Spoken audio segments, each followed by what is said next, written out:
Olá. Na nossa última aula, nós estávamos analisando os princípios que regem o lançamento. Hoje, nós vamos começar a analisar as modalidades de lançamento. Eu tenho 4 modalidades de lançamento.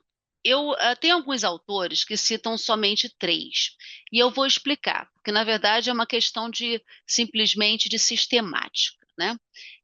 Do ponto de vista prático, não tem muita relevância. Eu cito 4 porque são 4 artigos. Então eu sigo a linha do saudoso professor Ricardo Lobo Torres, que no seu livro ele cita 4 modalidades de lançamento: lançamento por declaração, lançamento de ofício, lançamento por arbitramento e lançamento por homologação. No entanto, tem vários autores que só citam 3. Por quê? Porque o lançamento por arbitramento, ele é um tipo de lançamento de ofício. Ninguém discute isso, tá? É que só porque, como são 4 artigos distintos, em geral, muitos autores mencionam 4 modalidades de lançamento. Mas a verdade é que o lançamento por arbitramento é um tipo de lançamento de ofício. Então, vocês também podem classificar da seguinte maneira: 3 modalidades de lançamento, e dentro do lançamento de ofício, eu tenho um lançamento por arbitramento, ok? Então, eu vou dar para vocês os artigos todos e vou explicar cada uma delas. Começando pelo chamado lançamento por declaração. O lançamento por declaração, ele está tratado no artigo 147 do CTN 147. E o que caracteriza essa modalidade de lançamento? Nesse caso, o contribuinte sujeito passivo, ele vai prestar informações de fato ao fisco, indispensáveis à efetivação do lançamento. Mas quem faz o lançamento é a Fazenda, é a administração tributária. E o contribuinte vai pagar a guia que a Fazenda, a administração tributária, calcular. Ou seja, o que você declara são as questões de fato que são fundamentais para que a Fazenda lance o tributo. Eu não tenho nessa modalidade de lançamento antecipação de pagamento de tributo. A Fazenda é que calcula, ela emite a guia e você recolhe. Claro que você pode sempre impugnar os lançamentos, né? Nós já vimos isso. Mas a ideia é que o pagamento será feito daquele montante que foi cobrado pela Fazenda. Vamos ler o caput do 147. O lançamento é efetuado com base na declaração do sujeito passivo ou de terceiro, quando um ou outro, na forma da legislação tributária, presta à autoridade administrativa informações sobre matéria de fato indispensáveis à sua efetivação. Então é isso, né? A declaração é sobre matéria de fato. A Fazenda não consegue fazer o lançamento sem as informações de fato do sujeito passivo. Hoje em dia, eu já disse aqui em outras aulas, cada vez mais os entes federativos têm exigido como obrigação acessória o preenchimento de declarações. Então, eu vou ter declaração até para lançamento por homologação. Imposto de renda, lembram que eu dei esse exemplo? ICMS. Só que a diferença é que no lançamento por homologação, o pagamento é antecipado. Então, além de você prestar a declaração, você antecipa o pagamento, você calcula o tributo devido e você recolhe o tributo no prazo legal, ok? Não no lançamento por declaração, eu não tenho antecipação de pagamento. Essa é a grande diferença. Quais são os tributos lançados por declaração? Tudo vai depender da legislação tributária. A legislação tributária é que vai identificar, a legislação dos tributos é que vai identificar a modalidade de lançamento. O CTN traz as normas gerais, mas as leis dos entes tributantes, ao criar os tributos, é que vão identificar a modalidade de lançamento. É claro que a gente tem, né, por exemplo, PTU e PVA sempre lançados de ofício, ICMS, ISS por homologação, mas nos outros tributos depende da legislação. Quais são os exemplos clássicos, e mesmo assim vai depender da legislação, de tributo lançado por declaração? Em primeiro lugar, os 2 impostos de transmissão: o ITBI municipal e o ITCDM estadual.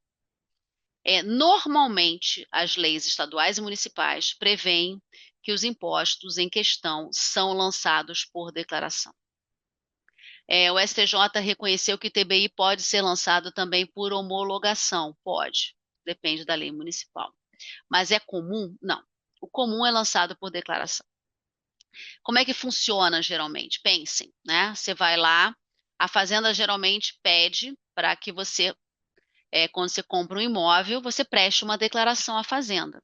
Você ou preenche um formulário online, ou apresenta, dependendo do município, né, algo em papel, preenche um formulário físico, dizendo quem vendeu, porque essas são as informações de fato.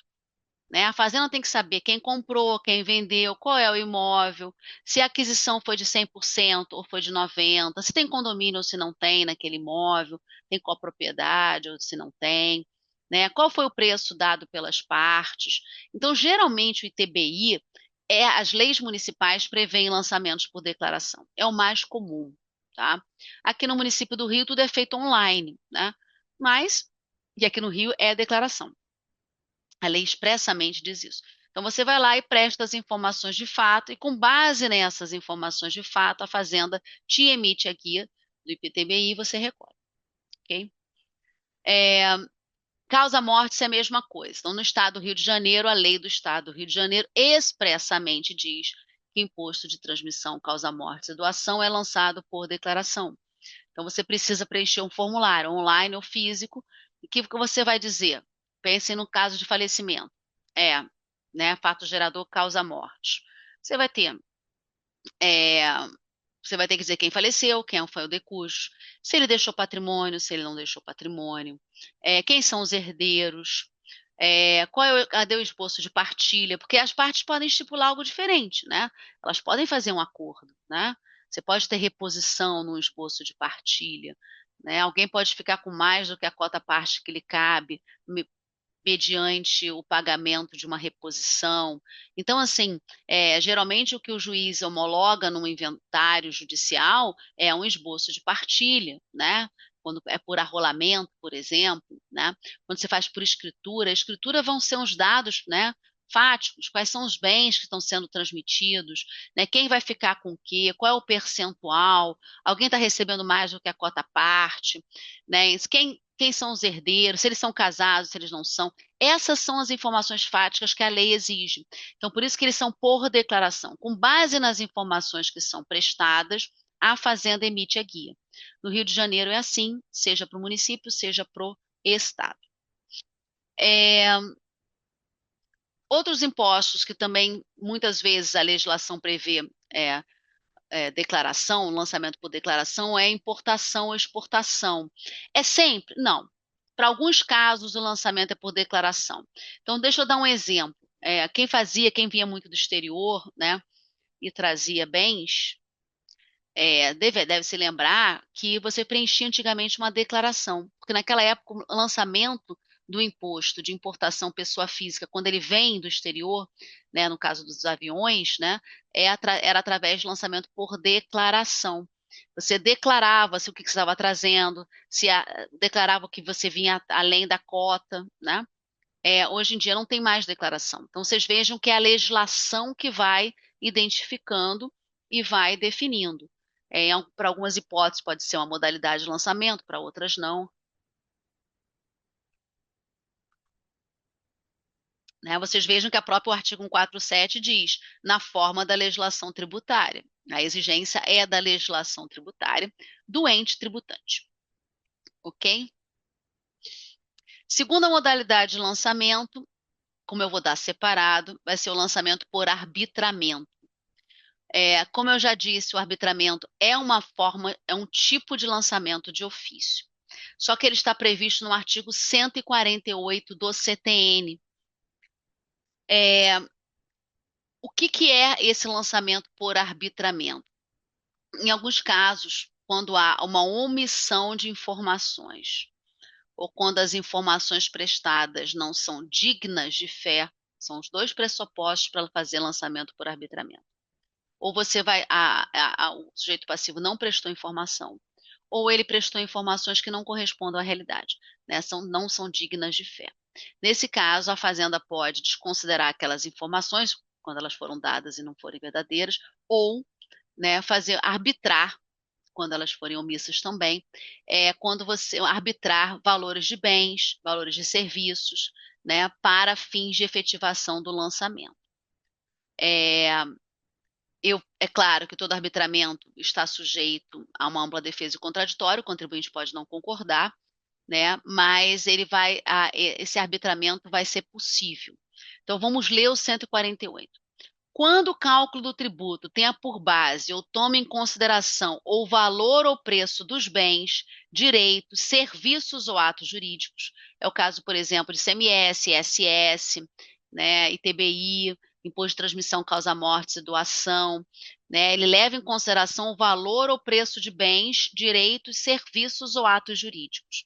A autoridade lançadora, mediante processo regular, você vai fazer um processo de arbitramento, arbitrará aquele valor ou preço, sempre que sejam omissos, omissão, ou não mereçam fé, omissão ou não mereçam fé, as declarações ou esclarecimentos prestados, ou os documentos pedidos pelo sujeito passivo ou por terceiro, legalmente obrigado. Ressalvado em caso de contestação, se o contribuinte discordar daquele arbitramento, avaliação contraditória administrativa ou judicial.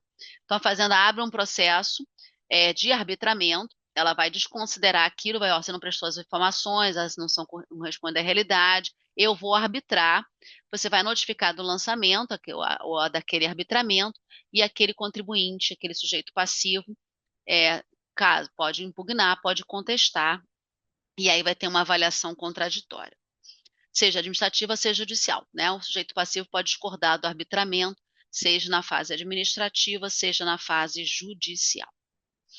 Observações que eu acho que são importantes. Em primeiro lugar, ele é compatível com qualquer tipo de tributo, mas não é a modalidade usual de tributação. Vocês vejam que aquela modalidade usual de tributação não é nunca o arbitramento. Vai ser a declaração, vai ser a homologação, vai ser de ofício. O arbitramento é feito em casos excepcionais, ou porque as informações foram omissas, ou ele não prestou as informações, ou porque elas não correspondem à realidade. E ele é compatível a vários tributos, né? ITBI, né? O STJ admite, por um processo regular, que é o 148, que a Fazenda discorde do valor dado ao bem numa escritura de compra e venda, né?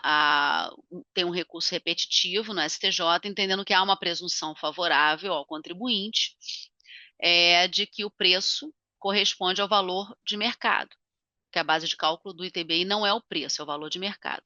Mas a Fazenda, dentro de um processo regular, ela pode discordar, entendendo que aquilo não corresponde à realidade, e ela pode fazer um lançamento por arbitramento, lançar diferenças, né? Então, há essa possibilidade. TBI, causa-mortes e doação, a mesma coisa.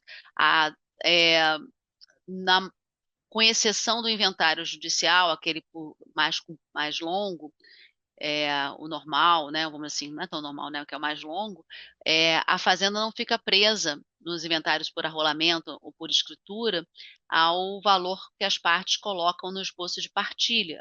Ela pode discordar. Então, ela abre um procedimento, ela diz, esses valores não correspondem à realidade, e ela vai e discorda. É possível, tá? Ela faz um lançamento por arbitramento. Então, são hipóteses. ICMS, ISS, você não emitiu nota fiscal, não houve emissão de nota fiscal. A informação não foi prestada. Qual foi o valor de venda? A Fazenda não sabe. O que ela faz? Ela arbitra. Né? Geralmente, ela lança com base no preço médio daquela mercadoria. Então, é possível. Vocês vejam, ISS, ICMS, ITBI, causa-mortes e doação, né? Em relação a todos eles, é possível você aplicar o 148, ok? Mas o 148 não é a regra. Terceira modalidade de lançamento é o lançamento de ofício.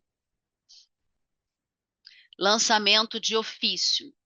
Artigo 149 do CTN, 149 do CTN. Eu já tratei desse artigo quando nós vimos revisão de ofício. O que é um lançamento de ofício?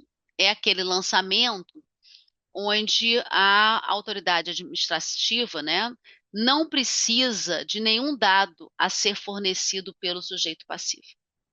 Ele não precisa de informações do sujeito passivo, porque ela já detém todos os dados. Geralmente são tributos que você tem cadastro, né? IPTU, IPVA, eles são lançados de ofício. Todos os anos a Fazenda faz um lançamento de ofício. Ela não precisa de informações do sujeito passivo, ela não precisa de uma declaração do sujeito passivo para lançar. Ela tem já essas informações de fato. São geralmente casos onde você tem cadastro, né? Taxas são lançadas de ofício também, né? Então você já tem todos os dados, tem o poder de polícia, já sabe qual a prestação de serviço, então assim, colocada à disposição. Então você já tem todos os dados para fazer o lançamento, né? É, as taxas fundiárias geralmente são lançadas com base no cadastro do IPTU. Então você já tem todas as informações. Então são tributos que são lançados de ofício. Contribuição de melhoria também é lançado de ofício. A contribuição de iluminação pública também é lançada de ofício. São todos tributos lançados de ofício, né? Algo que eu gostaria de destacar, porque já caiu em concurso, é o seguinte: é, quando a autoridade administrativa, a administração tributária, a autoridade fazendária, ela lavra um auto de infração, o auto de infração, quando ele envolve tributo, ele é um lançamento de ofício. É, e é interessante porque você tem, quando se chama auto de infração, só é auto de infração se você tiver a aplicação de uma penalidade. Toda vez que vocês virem autos de infração, certamente um dos itens do auto é uma penalidade, é uma multa. Pode ser só de penalidade, só de multa, ou pode ser também envolvendo um tributo. Então, caso do ICMS, você não emitiu nota fiscal, você está sujeito a uma penalidade. Você descumpriu uma obrigação acessória, você está sujeito a uma penalidade. Mas como você também não emitiu nota fiscal, você tem que recolher o ICMS. A Fazenda vai lançar de ofício, no caso, por arbitramento. Então, você vai ter um auto de infração com mais de um item. Eu tenho um item da penalidade, eu tenho um item do ICMS. Em relação ao ICMS, ele é um lançamento de ofício. Em relação à penalidade também, tá? Mas é porque geralmente eles chamam lançamento dos tributos em si, né? Então você vai ter lá um lançamento que é de ofício, ok? A última modalidade de lançamento, e aquela que gera maior discussão, maior controvérsia, é que cai mais em concurso, é o lançamento por homologação. Essa modalidade está no artigo 150 do CTN. Então, eu vou ler com vocês o caput e vou explicar. Ele diz: o lançamento por homologação que ocorre quanto aos tributos cuja legislação, então vocês vejam, a legislação escolhe, é o que eu estou dizendo para vocês, cuja legislação atribua ao sujeito passivo o dever de antecipar o pagamento. Vocês vejam que eu estou falando isso há algum tempo, né? Lançamento por homologação são aqueles casos onde a lei exige antecipação de pagamento, sem prévio exame da autoridade administrativa. O próprio contribuinte calcula, o próprio contribuinte, no prazo legal, recolhe o tributo. Opera-se pelo ato em que a referida autoridade, tomando conhecimento da atividade assim exercida pelo obrigado, que é o pagamento, expressamente a homologa. Então, o lançamento por homologação pressupõe, eu já falei isso aqui, pressupõe a antecipação do pagamento. O que você homologa ou não homologa é a antecipação do pagamento. E a legislação é que vai exigir. A legislação do ICMS exige, do ISS exige, né? Imposto de renda. Todos os tributos administrados pela Receita Federal são lançados por homologação. Então, contribuições previdenciárias, contribuições sociais gerais, de seguridade social, tudo que a Receita Federal ela arrecada é lançado por homologação, tá? É a sistemática da Receita Federal. Então, Existem tributos que não são arrecadados por ela, mas os que são arrecadados por ela são lançados por homologação. É uma exigência das leis desses tributos. E aí o que acontece? Vocês veem que o caput fala em homologação expressa. O que é homologação expressa? A Fazenda vai dizer, olha, processei imposto de renda, processei a sua declaração e ela está perfeita. Nada a cobrar de diferença. Inclusive, você tem direito à restituição. A maioria da doutrina acha que isso é homologação expressa. Se ela vem e diz que não tem diferença nenhuma, processa e dá direito, inclusive, a restituir, ela fez uma homologação expressa. É claro, e aqui, né, eu trabalho com isso há muitos anos, a Fazenda nunca vai reconhecer expressamente uma declaração bonitinha lá, você pagou e estou dando quitação. Né? A homologação expressa não é comum. A Fazenda reconhecer isso não é comum. Por quê? Porque a homologação extingue o crédito tributário. Então, se ela disser que aquilo é homologação expressa, ela não pode rever aquele lançamento, aqueles valores que ela cobrou, não. Porque houve uma homologação expressa, ela concordou com aquilo que estava, né, extinguindo o crédito tributário. Ok? Então é diferente, porque a homologação será expressa, é diferente de outras situações. Então, homologação expressa é raro. O que é mais comum é homologação tácita, que está no parágrafo 4º. Mas eu vou ler os outros parágrafos. Ele diz: o pagamento antecipado, parágrafo 1º, pelo obrigado, nos termos desse artigo, extingue o crédito, sob condição resolutória de ulterior homologação do lançamento. Ou seja, o pagamento, nesse caso, não extingue o crédito de forma definitiva. Ele extingue o crédito sob condição resolutória. O que vai extinguir o crédito de forma definitiva é a homologação expressa ou tácita. Vocês devem combinar esse parágrafo primeiro com o artigo 156, inciso 7º do CTN. 1567. Por quê? Porque 156 traz as causas de extinção do crédito. Então, nesse caso, quando o tributo é lançado por homologação, o pagamento antecipado não extingue o crédito de forma definitiva. A homologação é que vai extinguir de forma definitiva. Parágrafo 2º. Não influem sobre a obrigação tributária quaisquer atos anteriores à homologação praticados pelo sujeito passivo ou por terceiro, visando a extinção total ou parcial. Parágrafo 3º. Os atos a que se refere o parágrafo anterior serão, porém, considerados na apuração do saldo porventura devido e, sendo o caso, na imposição de penalidade ou sua graduação. Parágrafo 4º, que é o mais importante. Homologação tácita. Se a lei não fixar prazo à homologação, será ele de 5 anos. O entendimento é que se a lei não fixar prazo à homologação, ela pode fixar um prazo maior.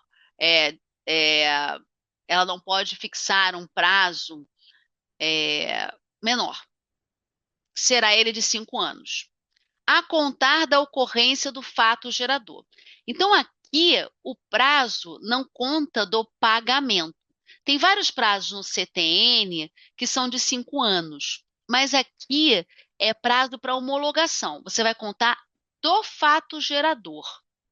Então, ocorreu o fato gerador, surgiu obrigação tributária, você teve o prazo para pagamento antecipado, você pagou.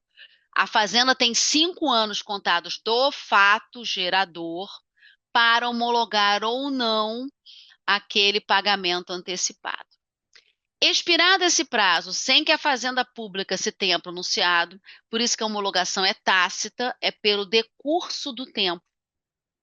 Considera-se homologado o lançamento e é definitivamente extinto o crédito. Definitivamente extinto o crédito. Salvo se comprovada a ocorrência de dolo, fraude ou simulação. Vocês vejam. Não será esse prazo, e aí não vai estar extinto o crédito, 5 anos do fato gerador, se comprovada a ocorrência de dolo, fraude ou simulação.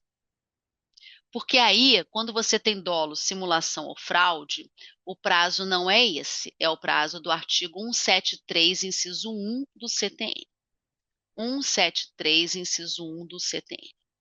Eu só tenho 2 prazos, e esse prazo aqui, do parágrafo 4º, é um prazo decadencial. Eu só tenho 2 prazos decadenciais para a Fazenda lançar tributos, para ela constituir o crédito. O do parágrafo 4º, ou do 173, inciso 1. Então, ou eu vou estar no parágrafo 4º, ou eu vou estar no 73, inciso 1. Tá? Antigamente se somava, não sei se vocês já ouviram falar, que durante um tempo aqui tinha entendimento de que quando houvesse dolo, simulação fraude, ou quando não tivesse antecipação de pagamento, o prazo era de 10 anos. Por quê? Eu somava os prazos. 5 anos no 150, parágrafo 4º, 5 anos no 73, inciso 1. Isso acabou há muitos anos. Tá? Desde 2005 não tem mais isso. Então, é, é um prazo ou outro. Se você antecipou o pagamento, a Fazenda tem 5 anos do fato gerador para homologar expresso ou tacitamente. Se ela tiver alguma diferença a cobrar, tem que ser nesses 5 anos. Por quê? Porque senão extingue o crédito definitivamente. Então, ela tem 5 anos no fato gerador para homologar ou não. Se ela não homologa, ela tem que cobrar a diferença nesse prazo. É um prazo decadencial. Se eu tive dolo, fraude ou simulação, eu estou num 73, inciso 1. Que nós vamos estudar como é que conta. Prazo decadencial a gente vai dar depois de um 731. Se não teve antecipação de pagamento, não é lançamento por homologação. Eu estou no 731. Eu só tenho 2 prazos, só tenho 2 artigos. Se eu não enquadro no 150, parágrafo 4º, eu vou enquadrar num 731, tá? Só tem essas duas possibilidades, ok? Eu vou ficar por aqui. Ah, não, vamos ver quais são. Ah, já falei dos tributos. Já. Vamos ficar por aqui, porque na próxima aula eu vou acabar de dar lançamento por homologação, tratando de 3 hipóteses específicas, onde além do tributo ser lançado por homologação, a lei exigir o pagamento antecipado, a lei também exige o preenchimento de uma declaração. Porque aí eu vou juntar algo que eu já disse aqui. Essas declarações, como imposto de renda, a GIA do ICMS, na área federal vocês têm uma chamada DCTF, que é uma declaração de créditos tributários federais, para contribuições, por exemplo. Essas declarações, dentro de tributos lançados por homologação, DCTF, GIA, né, elas envolvem confissões de dívida. E aí elas têm um tratamento diferenciado para efeitos, para discussões, porque como elas são confissões de dívidas, elas mesmo constituem o crédito. Então eu não vou ter efetivamente um ato da Fazenda, eu já disse isso aqui, né? Então na próxima aula eu vou tratar especificamente dessa situação. Quando você, dentro de um tributo lançado por homologação, você também tem uma declaração que constitui o crédito, é o chamado autolançamento. E aí você vai ter uma confissão de dívida, ok? E aí eu vou tratar dessas hipóteses na nossa próxima aula. Até lá!